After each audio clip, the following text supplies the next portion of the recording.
tu cherches une formation de développeur web, tu cherches, tu fais peut-être tes recherches et tu as peut-être trouvé donc des titres tels que développeur web, UI UX designer, web designer, et bah tu sais pas forcément quoi choisir.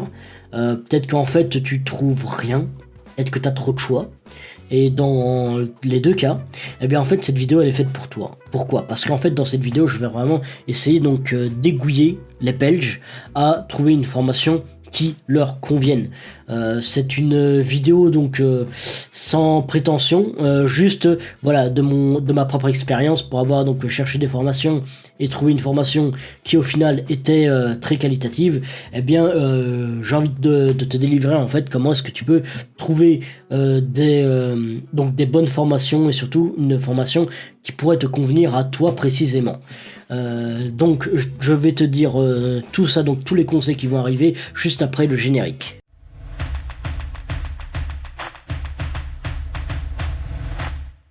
Alors, la première chose donc à faire, c'est qu'il faut savoir différencier les trois titres que j'ai cités.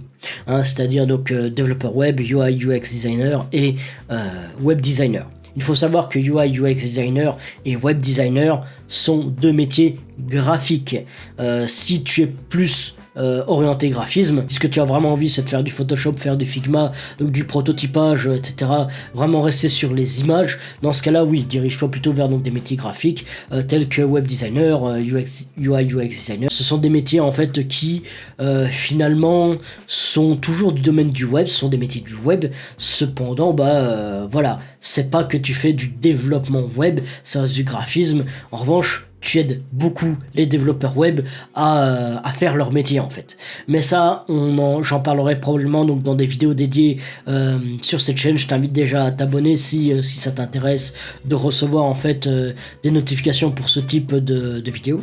Mais au moins, voilà, tu es prévenu que si tu veux faire donc du graphisme, ce sont ces deux métiers-là. En revanche, développeur web, il y a le mot développeur en fait. Tu vas remarquer que tout ce qui est développeur, eh bien tout simplement, c'est des métiers dans lesquels tu vas coder. Tu vas coder, tu vas apprendre des langages de programmation et tu vas créer quelque chose avec une interface d'ordinateur, avec un éditeur de code, principalement donc des langages de programmation. Ouais, tu vas principalement voir donc avec le mot développeur, les développeurs web, les développeurs d'applications, développeurs donc d'applications web, les développeurs de jeux vidéo, etc., etc. Voilà, il y a pas mal de domaines. Il y a même des gens qui se disent donc développeurs de technologie plutôt que développeurs d'une thématique beaucoup plus grande. Donc ça dépend vraiment des gens, mais principalement voilà, au moins tu sais bien que dès que tu vois développeur, on te parle clairement de code. Donc voilà, au moins tu es prévenu et tu sais bien ce qu'il en retourne de ces métiers. Alors maintenant je vais te parler de la localisation. La localisation, qu'est-ce que j'entends par la localisation? C'est tout simplement en fait ton positionnement. Où est-ce que tu vas trouver ta formation? Alors nous en Belgique, on a un gros avantage que les Français ont du mal à faire la même chose. C'est que nous, on n'a pas forcément besoin donc d'aller très loin pour pouvoir trouver une formation. Alors pourquoi? Tout simplement parce que contrairement en France, il n'y a vraiment des formations que dans les grandes villes, et encore toutes les formations ne se trouvent pas dans toutes les grandes villes, mais nous en revanche en Belgique, on a certes des grandes villes, mais c'est beaucoup plus accessible. Déjà parce que c'est beaucoup moins loin en fait. Quand tu penses que de Namur à Charleroi il y a à peine 3/4 d'heure, un petit peu moins, et que de Mons à Charleroi il y a 20-25 minutes, c'est assez dérisoire. Donc au niveau temps on est sur des trajets plutôt courts en fait, d'où ça c'est un petit peu notre avantage à nous les Belges, d'où n'hésite pas en fait à aller dans une ville voisine en fait, si justement tu te dis voilà, j'ai plutôt envie donc d'aller faire une formation à tel endroit, c'est possible en fait. Avec le train on a pas mal de possibilités qui s'offrent à nous, et du coup on n'a pas besoin donc d'aller forcément à la capitale. Alors à Bruxelles tu trouves forcément donc de tout, tu as tous les types de formations, tu as tout évidemment. Dans ce cas-là, si ça t'arrange beaucoup plus d'aller à Bruxelles, ben normalement tu n'aurais même pas eu besoin donc de regarder cette vidéo, dans le sens que ben voilà, si tu es à Bruxelles, ben va à Bruxelles, il y a de tout à Bruxelles, tu as forcément déjà trouvé quelques enseignes qui sont probablement pas mal, mais les autres conseils en revanche vont pouvoir t'intéresser si ce conseil-ci ne t'a pas touché. Donc mis à part Bruxelles, en fait, quelle autre ville possède des formations? Parce qu'en fait, on va dire à peu près toutes possèdent des formations, mais je parle donc de formations vraiment qualitatives, donc des vraies formations, on ne te parle pas vraiment de juste, ah ben voilà, je te fais une formation à tel endroit, ça dure 3 semaines, bref. On ne parle pas donc de petits centres, je vais vraiment parler de vraies formations telles que j'ai pu donc les voir, telles que j'ai pu donc remarquer donc certaines. Donc toutes les villes ne sont pas aussi bien servies que d'autres en fait. Donc par exemple Bruxelles, elle est très bien servie forcément. Ouais, je viens de remarquer que la lumière en fait ici, elle est un petit peu aveuglante en fait. Je suis désolé, j'ai pas amélioré donc mon système de lumière. J'ai même pas réparé ma lumière principale d'ailleurs. Donc désolé pour ça, mais au moins j'espère que la vidéo te délivre assez de valeur. Donc à Bruxelles c'est très bien servi. À Liège c'est très bien servi aussi. Charleroi c'est bien servi aussi. Mons c'est des grandes enseignes. Je suis pas plus fan des grandes enseignes en fait. À Namur en revanche, c'est plus connu pour ses universités et j'ai cherché, il n'y a pas vraiment le genre de formation que l'on recherche. Donc voilà, si tu habites à Namur, franchement, prends le train pour aller à Charleroi. Voilà, c'est pas très loin. Honnêtement, faut pas s'embêter plus que ça. Après, tu peux aller à Liège aussi. Il me semble que à Namur, tu es un petit peu entre les deux. Donc voilà, n'hésite pas à aller à un endroit ou à l'autre. C'est pas du tout un problème. Les deux villes sont bien servies. Alors il y a aussi donc tout un pan donc qui a été développé donc en Flandre, mais ça la Flandre, je m'y connais un petit peu moins forcément. Vu que je parle plutôt la cible francophone des Belges dans cette vidéo. Mais voilà, au moins les deux villes que je recommande le plus, en tout cas, sont Liège et Charleroi. Alors pourquoi ces deux villes et pas forcément donc Bruxelles? Voilà, moi par exemple j'aime pas trop Bruxelles. Voilà, c'est juste un avis personnel. En revanche, c'est juste parce que c'est la capitale et du coup il y a forcément quelque chose. Cependant, Liège est je trouve donc beaucoup plus au-dessus que Bruxelles à ce niveau-là, au niveau de la technologie. Surtout que à partir du moment où tu as tout un pan donc de ta ville qui s'appelle la médiacité, voilà quoi, un bon centre commercial ou tout ce que tu veux, quelque chose qui est vraiment axé sur la technologie et que c'est une ville qui se veut beaucoup plus jeune, à ce moment-là, j'ai envie de dire, tu pèses assez dans le game pour ne pas avoir à rougir de ta capitale en fait. Là, en revanche, je conseille beaucoup plus Charleroi. Alors, pourquoi Charleroi? Alors, il y a forcément donc l'un ou l'autre qui a eu des rumeurs, s'il ne vient pas de Charleroi, tu es là, ouais, mais Charleroi, c'est mal famé, c'est ci, c'est ça. Alors, je ne sais pas dans quelle année tu vis, mais bon, en 2020-2021, au moins, en tout cas, la ville est en plein essor et ça ne fait que continuer d'ici quelques années. En tout cas, ce sera probablement assez saturé, ça sera quelque chose d'assez énorme, sachant que Charleroi s'est fait donc financer donc un supercalculateur qui se trouve donc pas loin de la gare en plus.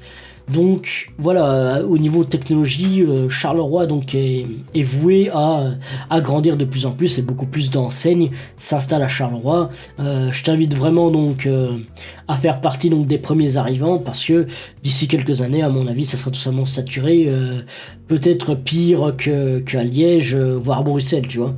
Mais bon, ça ce sont donc les projets de la ville. Ce n'est pas forcément donc dans ce genre de débat que j'ai envie de me lancer.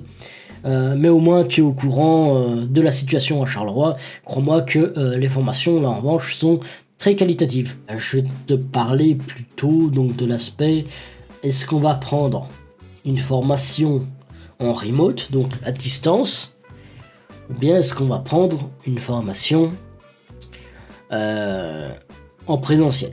Alors il faut savoir, en temps de Covid, à l'heure où je tourne la vidéo, forcément toutes les formations sont en remote, donc en télétravail, donc travail à distance.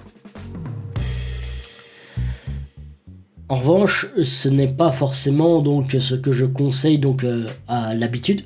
Je conseille vraiment le présentiel.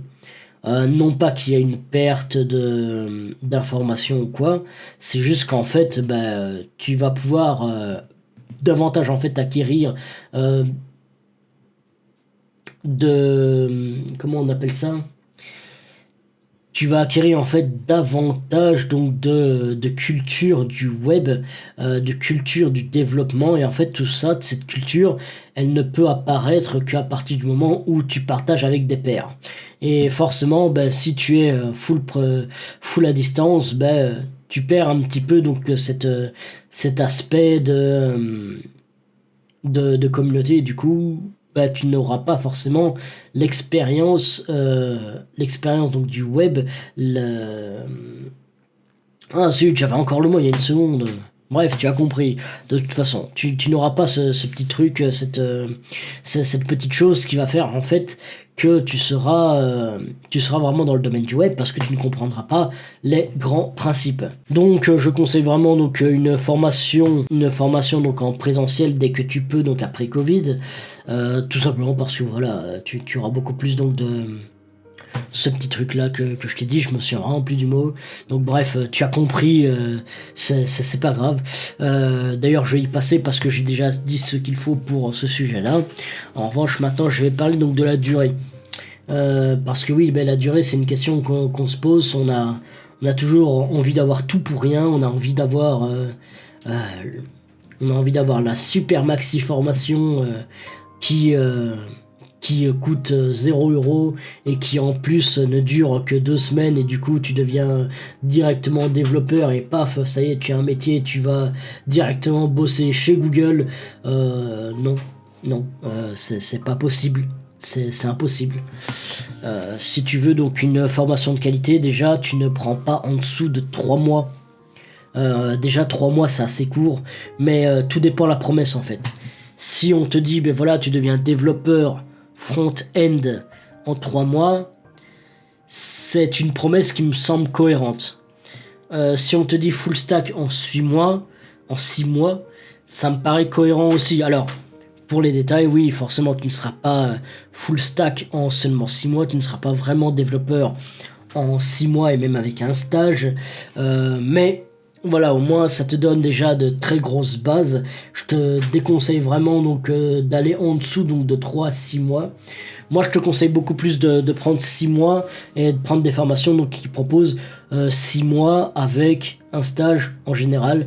C'est beaucoup plus qualitatif, tu as beaucoup plus de chances de trouver un job et surtout de toi-même être qualifié en fait. Au-dessus donc de 6 mois en revanche, on part sur des formations donc de 1 à 2 ans d'après ce que j'ai vu, et en général là on parle plutôt d'alternance.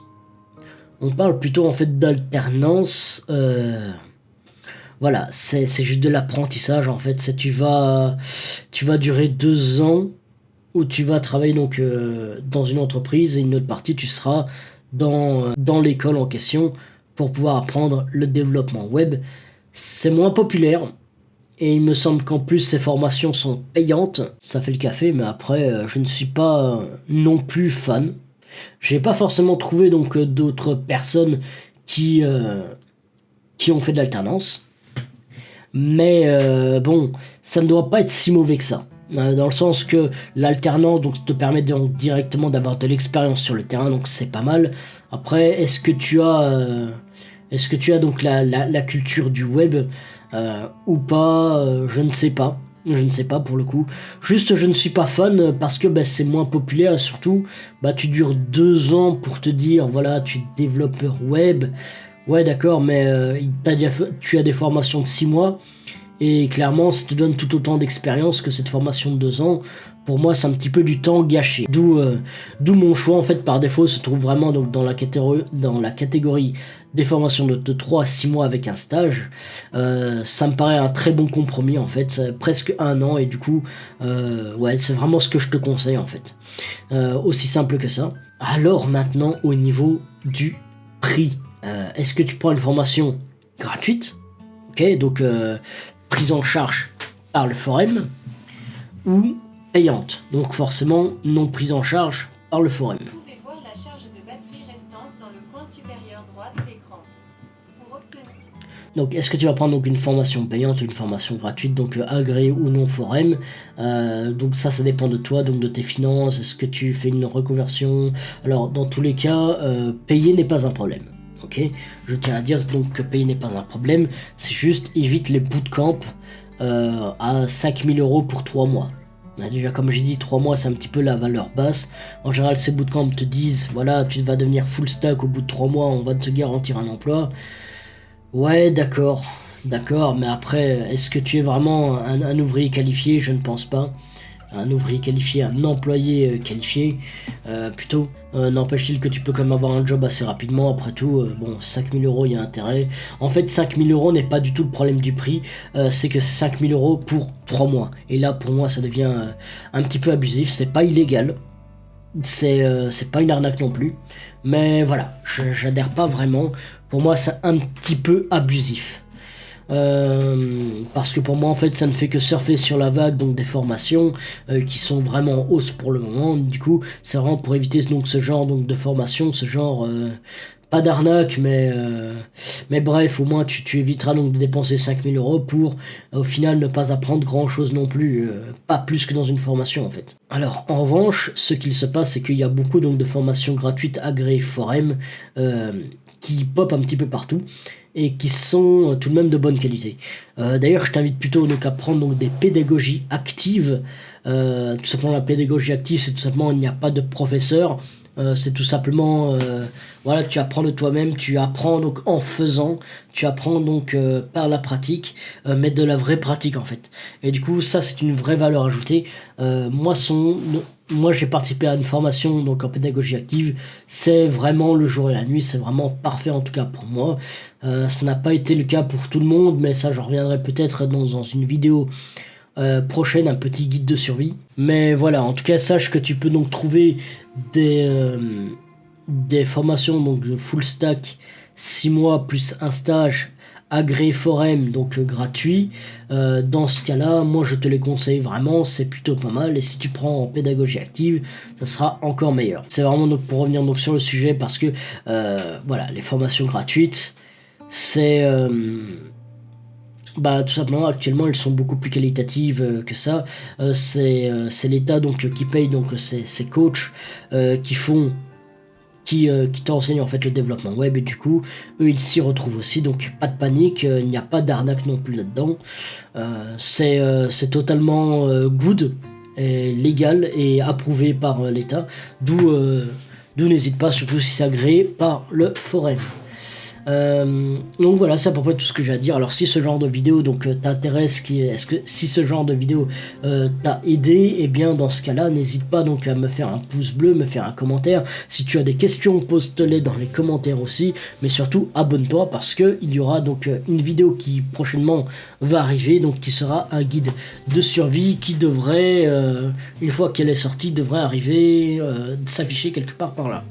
Donc voilà, merci d'avoir regardé cette vidéo, surtout n'abandonne jamais tes rêves.